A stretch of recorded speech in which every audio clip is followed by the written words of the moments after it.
And then I heard this track on the radio, and it was them, and I felt really jealous. And I remember thinking, I wish somebody would make me sound like that. Now, looking back, interestingly enough, I think I, on a subconscious level, understood that somebody had produced this sound. It wasn't just a raw sound. I understood enough, even though I had very little understanding of engineering and production. Somebody had manipulated this sound, and I wanted it. You made the Angelfish record at that point? Or I had not. Okay. I don't believe I had. I couldn't, to be fair, I don't think so, but I couldn't say for sure. But then when I got the phone call to go and meet, it was all about Butch at that point. You know, there's this American producer, I say so in the documentary, who's interested in meeting with you.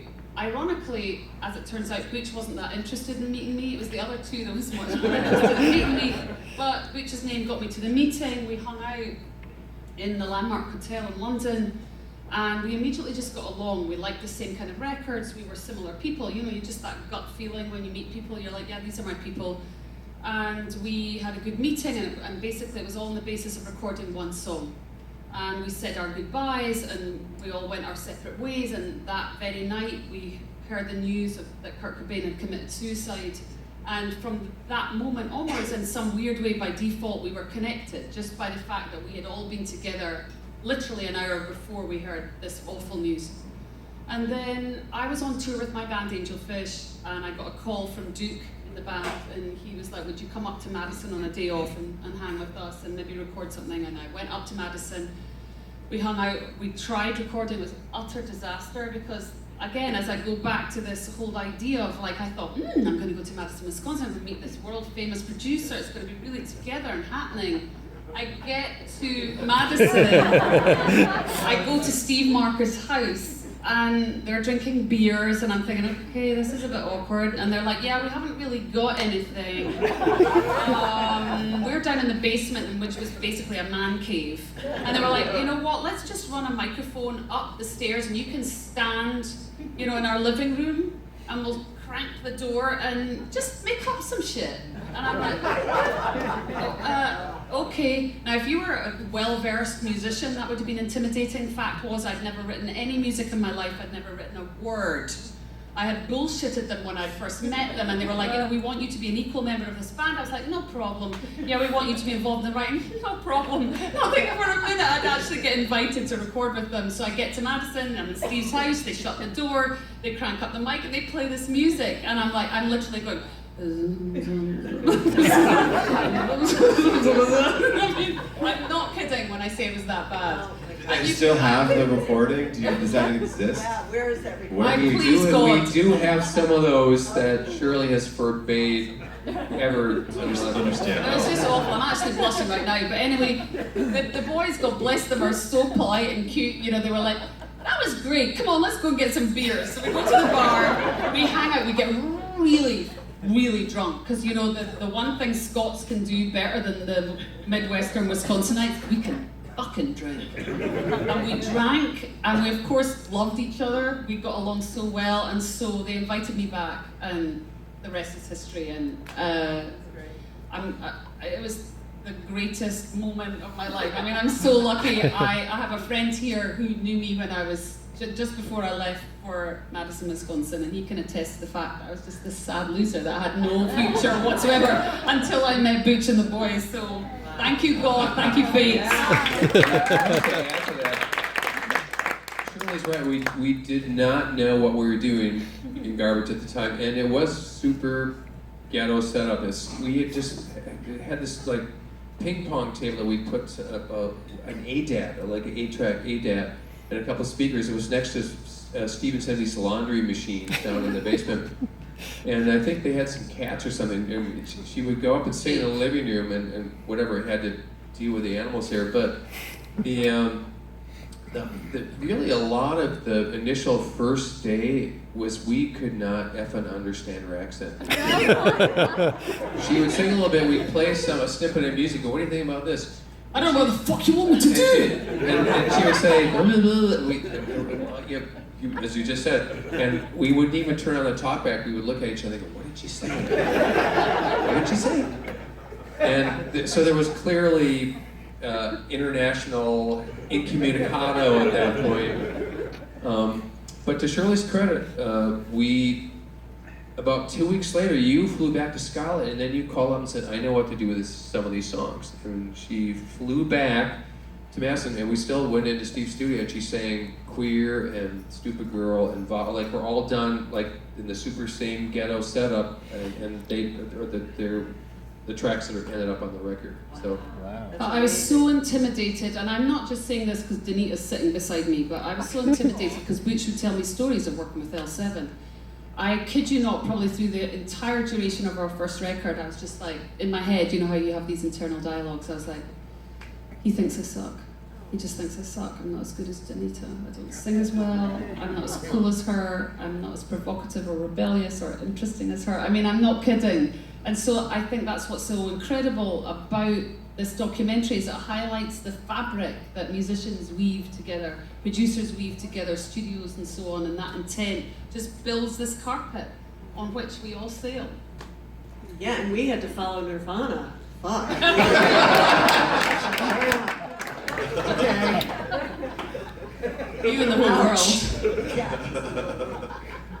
Yeah, I think one of the things that strikes me about the film too is that how funny it is. There's some just funny motherfuckers in there.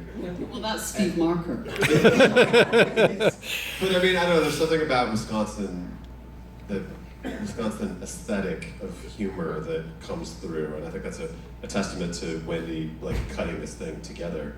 I mean, it seems like you had a lot of material to work with in putting this together, right? How long were you actually editing this thing for? Well, I didn't start editing until we got the Kickstarters, so maybe a full year of just trying to craft the story to a point where I would show it to Butch and Steve. You know, I held off, and I really wondered if they were wondering, like what is this going to be? Because I think that you and Steve just weren't sure where it was going. You know, you knew, I had an outline that I came up with, I think when we started the film, that is pretty much the film. I mean, it just is laid out chronologically, but it covers these eras and you know, where Garbage fits in and where Butch's career fits in, and the film really is, it's aligned with that. But it was maybe a year of editing to where we watched it, and I liked it, and you guys liked it, and we ran with it. Steve and I were not convinced there was a story there. We have a recording studio, yeah, we had a recording studio, okay, so whatever, big deal. And we're very hands-off with the film is really Wendy's, totally. I mean, just from producing it to editing it to writing it in, we just let her do her thing. And when she showed us that first rough edit, we were like, wow, this is really pretty fun. And then it just got tighter and tighter, and you have done an amazing job, really. Making, taking something, as a recording studio, from my point of view, it's just a recording studio. What is there to talk about? And really, it's not so much about the microphones or the speakers, it's about the people who work there. But also, just a word about Wendy. She's a tenacious motherfucker. Yes, she is. And I know, I love everybody up in this panel. I have the privilege of knowing them, and I know how, like, reticent Steve and Butch can be to an infuriating degree sometimes. They're so humble it can be like you just want to slap the shit out of them. And I mean that with love in my heart, but they're just like, it's like pulling blood from a stone. And I know how much Wendy has suffered through making this film. You know, it's been a labor of love. She's an incredibly, exceptionally gifted musician herself. She's a great engineer. She's a badass. And she has dedicated a year or so of her life, maybe more, to actually bringing this film to fruition. And I know she's suffered a lot making it, like we all do when we make art. And I just tip my hat to her. You made something very beautiful and very special and unique to the Midwest. And that, I guess, is really a phenomenal tribute to Midwestern music. Thank you. Do we have time to take a couple questions from the crowd, or do we need to get moving? We're okay. I mean, it's up to. Are we okay? We're good? Got the thumbs up. Yeah, we're okay. All right. Why don't we take a couple? Yes, sir. You right there with the glasses.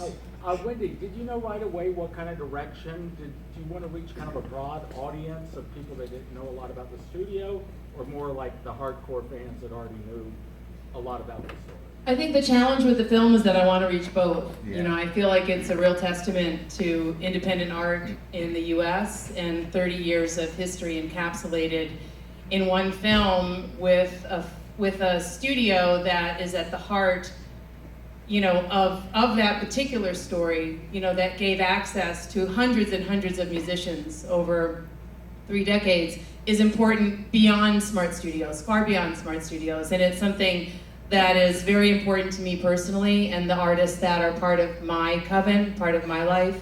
And it's something that we all should take on some level really seriously. So if we can get the film to have that kind of broad appeal, because it does represent something that is at stake, you know, in US culture, great. And if it's just something that turns people on musically, great.